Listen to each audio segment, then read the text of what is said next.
Welcome. What you are about to hear is not fiction. These are real stories, buried inside the most secretive period of Japanese history, the medieval age, an era of samurai, shoguns, and strict codes of honor.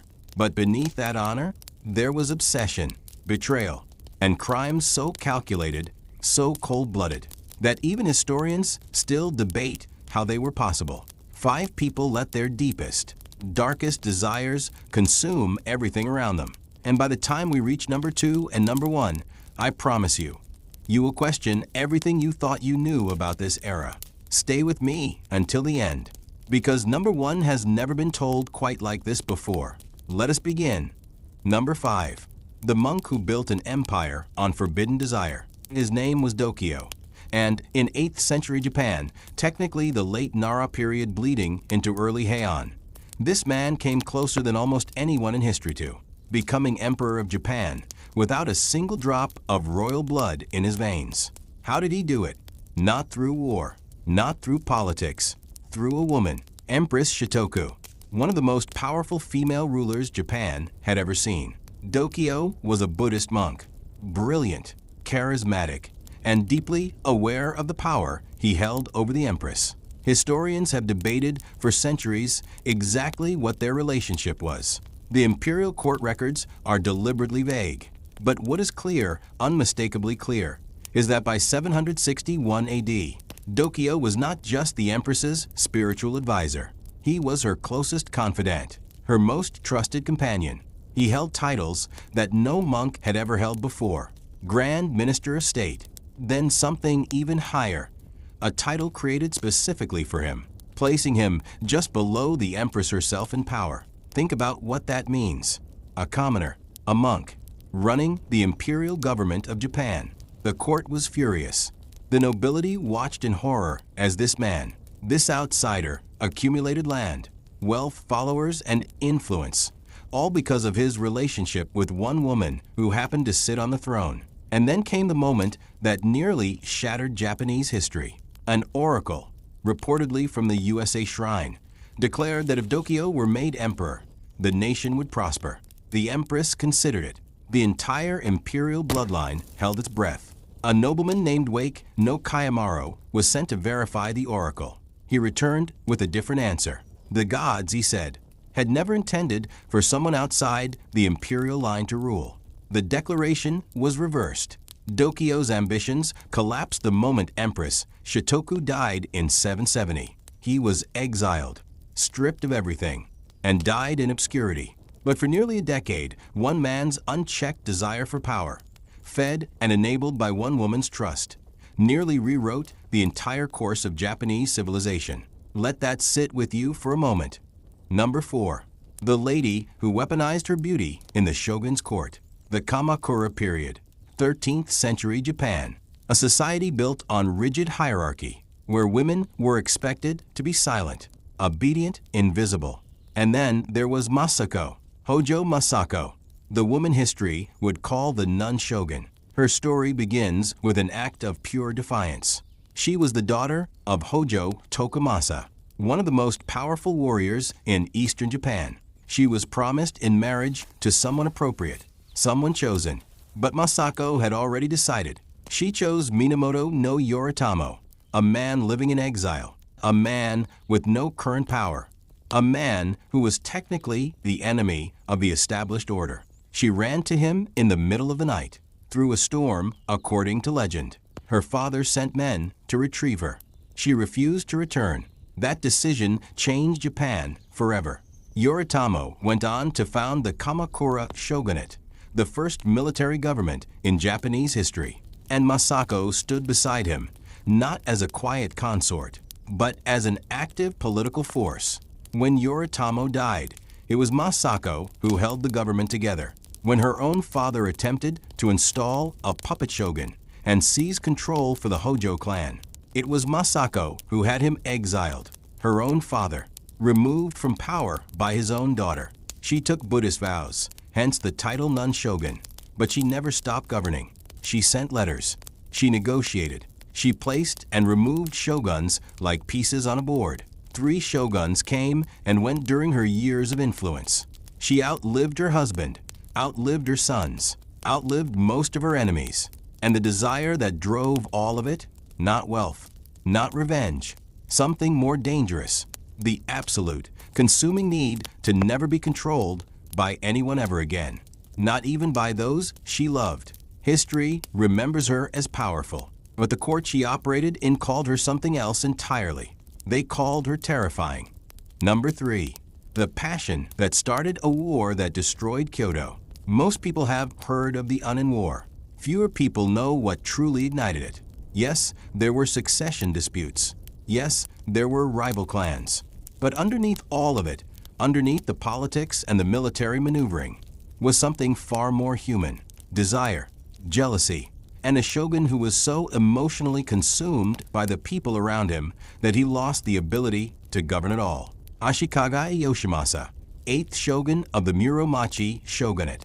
By the mid-15th century, he was already a man retreating from his responsibilities. He was more interested in art, in tea ceremony, in building what would become the Silver Pavilion, than in running a country. He had no heir. His wife, Hino Tomiko, was desperate, obsessed, by many accounts, with securing the future of her family's position.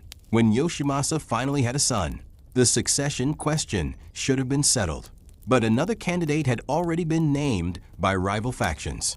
And Tomiko, calculating, relentless Tomiko, threw her support, her money, and her clan's military connections behind her son. She allegedly financed portions of the war herself, charged taxes on roads entering Kyoto while the city burned around her. Not because she was evil, because she was terrified of losing. The Unin War lasted 10 years. From 1467 to 1477, Kyoto, the cultural heart of Japan, was reduced to ash, hundreds of thousands displaced, entire aristocratic traditions shattered. The war triggered a century of civil conflict that historians call the Sengoku period, the Warring States era, which consumed Japan for over 100 years afterward. 100 years of war, sparked in significant part by the obsessions of people who could not manage their own desires. When the flames finally died, Yoshimasa retreated fully into his art. He built his Silver Pavilion. He held tea ceremonies while his country bled. And Tomiko? She died wealthy, one of the richest individuals in Japan. She had won her small war, even as she helped lose the larger one. Number 2. The warlord whose obsession destroyed everyone around him, including himself. I told you number 2 would be different. I did not exaggerate. Usuji Kenshin, the Dragon of Ekigo, one of the most celebrated military commanders in all of Japanese history. A man who won battle after battle. A man who gave his enemies grain and salt when they were cut off from supply lines.